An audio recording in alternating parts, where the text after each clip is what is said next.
Okay, so recently I've been working on the front suspension, more specifically the steering, and I made my own like rack and pinion type thing here, where I have a piece of uh, 1/8 inch styrene tube, and with the rack being 2 mm aluminum tube, and so it just slides in like that, and then I have a little piece of paper clip wrapped around the steering column there.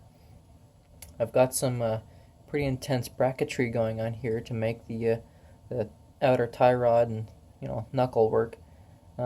It would have been simpler if I had used ball joints, but as far as I know, ball joints don't exist in this scale.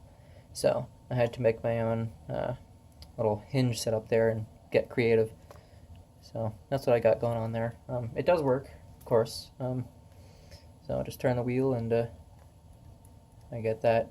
It does. It doesn't work great. It actually kind of sucks. Um, like full lock left is almost straight.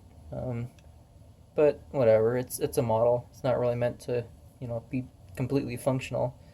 Not working well at all is working well enough for what I'm going to be using it for. If I was going to make like an RC out of this kind of thing, like this kind of design here, I would definitely polish it more. But since it's just going to be sitting on a shelf all day, it doesn't really matter. So hopefully you can see there.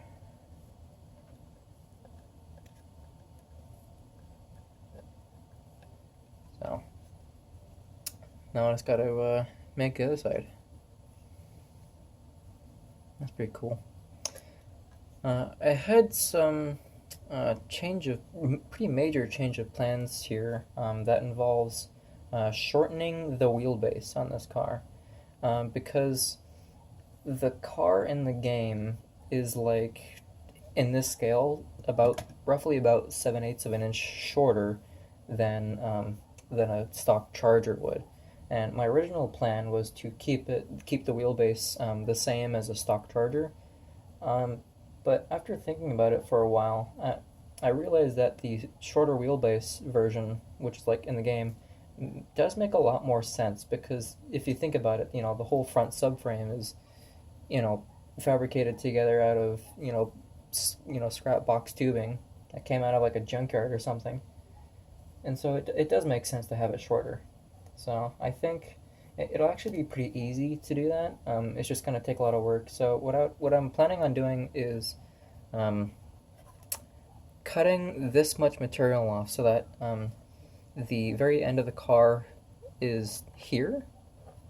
And then, of course, cutting this profile out, moving the trans tunnel back, cutting the drive shaft, moving whole front subframe back, mounting the engine in securely, bending the roof bars back some more so that's more of an arch instead of a longer arch kind of thing, and have to reposition these further back a little bit, probably plug up these holes.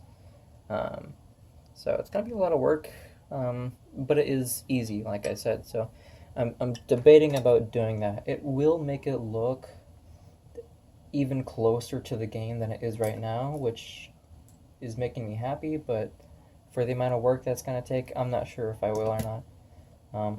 I want to, but I'm not sure if it's worth it or not. So that's what's going on with the Jalopy.